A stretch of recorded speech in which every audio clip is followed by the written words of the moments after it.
So this week, we're going to start delving into the actual tools that we will be using to identify problems and to also monitor those processes that are already in place.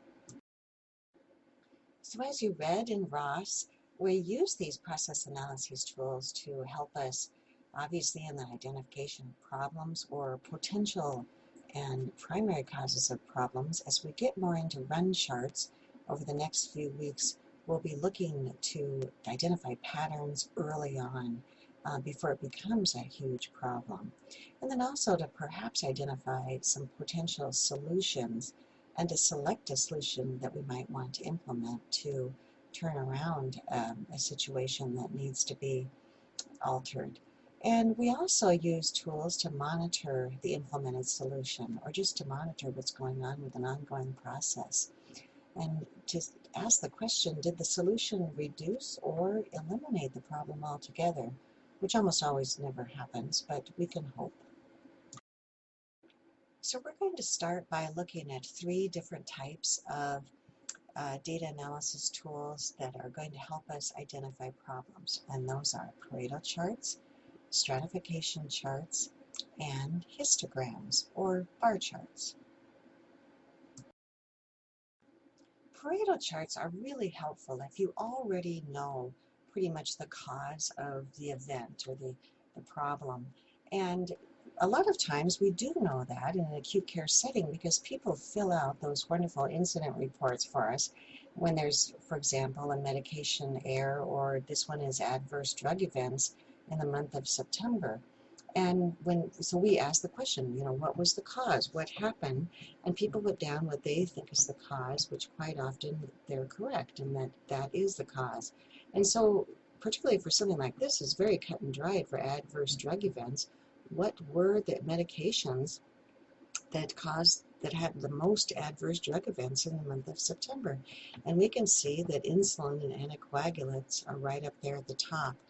There's a rule when using Pareto's called the 80-20 rule, and it basically says that usually 20% of the causes are roughly 80% of the problem. So if you do a chart like this where you rank the most common causes down to the least, and it gives you a place to start to attack the big items, and then hopefully you will take care of most of the problem. And so that's the nice thing about using a Pareto chart. You can use it to rank opportunities to determine what should be pursued first.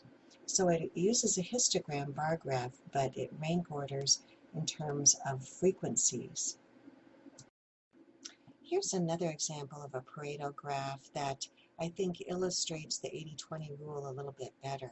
And it's missing medication doses by reason.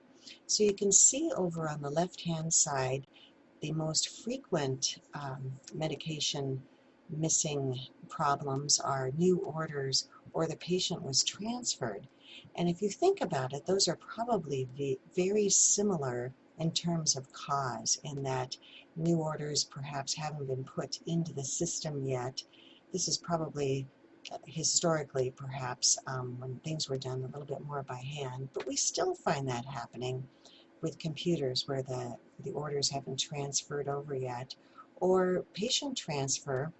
If we haven't transferred that patient in the system, the accepting unit doesn't have all the orders yet, or can't get to the orders because the patient, it's blocking them. They can't get in there to give the medications and so forth sometimes. So if you look at the cumulative value of those first two, it's about 40% of the problem. And so that gives us a good place to start, and we could tick off a big portion of those errors, or eliminate a big portion of those errors, if we could figure out the common cause. The third one, RN didn't find the order, may be a different issue. But if we could attack that one as well, that would get us up to 60% of the underlying reasons for missing medication doses. So again, if you know the cause, the Pareto chart is really helpful in rank ordering the frequency and what you should address first. Here we have what Ross calls a stratification chart, which is really a bar chart where it's grouping data by category, which really helps us to drill down in the areas that we might need to really focus on. For example, patient falls we know are typically occur more so with the elderly, or perhaps toddlers if you had a pediatric ward might be up there a bit as well. But what's a little bit surprising when you look at this bar chart is that the 60 to 79-year-olds are actually a bit higher in falls for these 3 months, higher than the 80 and older, and perhaps that's because we're keeping a closer eye on the real frail elderly, or perhaps there's just not as many of them. It's kind of hard to know. We need to look a little bit closer. Of course, the other way we might want to drill down into patient data is by unit, because units can vary so much, and perhaps there's units that have less in terms of the elderly, and so they're not as adept at fall prevention, for example. So I think quite often when you start digging down into data, you come up with more questions than answers, but it does help point you in the direction of where you might want to design an intervention. Histograms look like bar charts, but they really are different in that they're using continuous data, and the assumption of the program when it makes a histogram for you is that the data falls in a nice bell-shaped curve. And if you make a histogram on using a statistical package like SPSS or something like that, it will frequently draw the bell curve on there so that you can see where you may fall outside of that nice bell-shaped curve. So this is baby weight, so are they more on the higher side or on the lower side? And it just helps you to see whatever the data is that are you falling within that normal curve.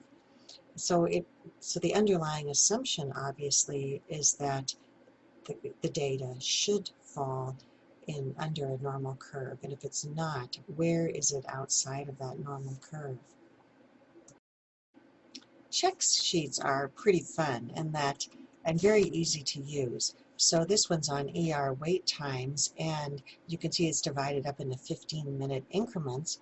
So you could simply have someone sitting in the waiting room and making notes of when people check in and then when they check out, and then are they able to be seen. And the nurse takes them back, for example, and using a stopwatch and checking off each of those. Or you could do it after the fact. You could have the clerk collect the data for you and then put it into a check sheet, which requires another set. But obviously you can't use a really huge database for something like this, but it does allow you to see a pattern. And again, this is kind of a nice bell-shaped curve in that most people are waiting between 45 and 60 minutes, which may or may not be acceptable, I guess, depending upon how competitive the marketplace is and so forth, and it may actually be affecting customer satisfaction. We don't really know. Perhaps the ratings are low for this particular ER, and then you look at this wait time and you say, yeah, I can see why.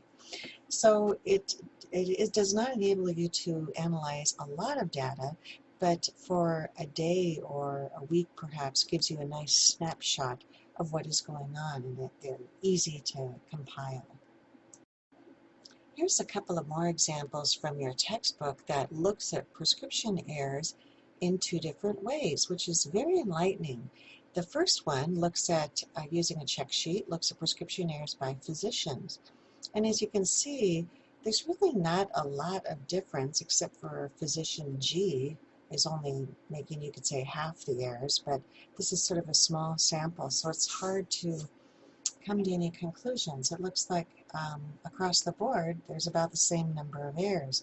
But then when we look by day of the week, the weekend, there's a lot of prescription errors. So then you start wondering, is it a staffing thing? What's going on the weekend where perhaps they're not staffed as well, or is it error by one particular person who only works the weekend?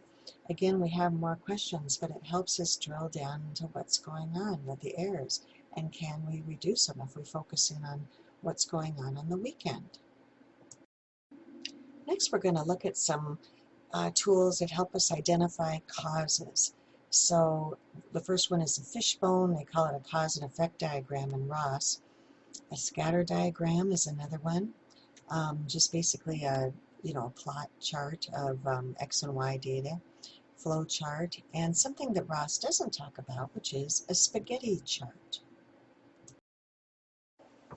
So here's an example of a cause and effect diagram, or what I think a lot of people call a fishbone, as I said, about wrong medications.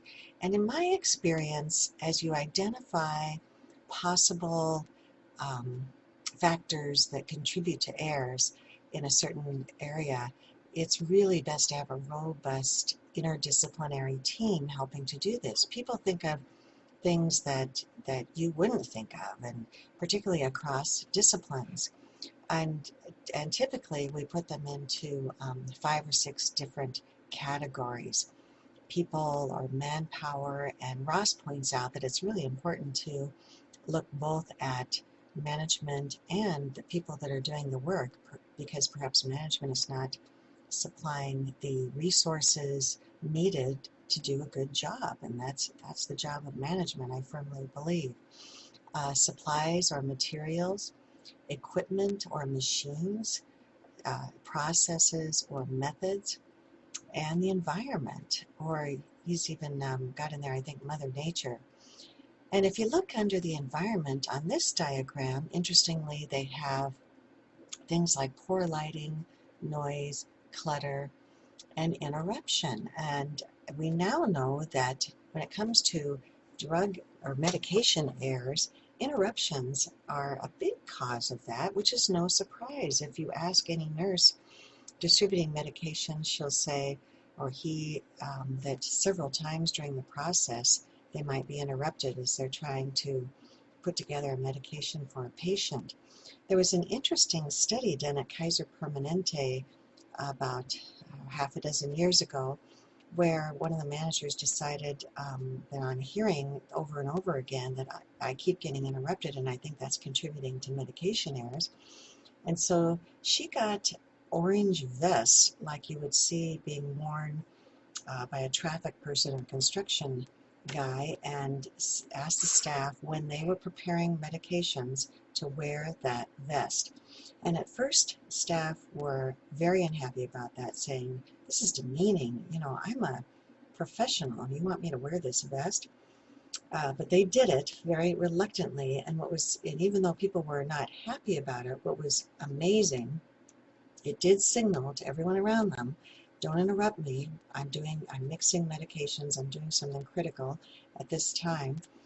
And medication errors went down dramatically. And when she shared that data with the staff, and they realized that it really was having amazing results, then they wore the vests with a source of pride. And then the manager wanted to replace them with something that didn't look quite so much like a construction worker, and they're like, no, we're going to wear these orange vests, boy. This is what's helping keep our errors down, and we want to keep going. So it's a really great story.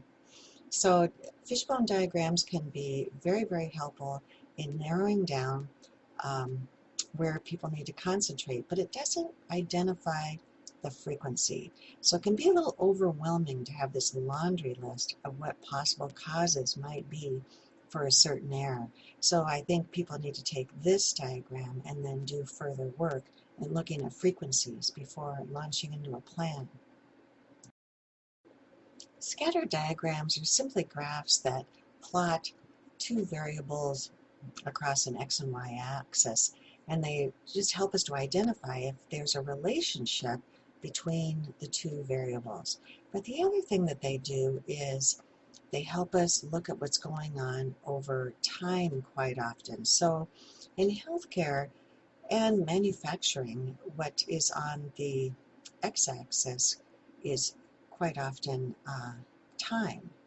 And we will be spending quite a bit of time on looking at bar charts and so forth to identify when we think things are going on a good trend or a bad trend, or getting a little out of whack, or is just normal variability, as we're going to be talking about. There's always some variability in this type of data.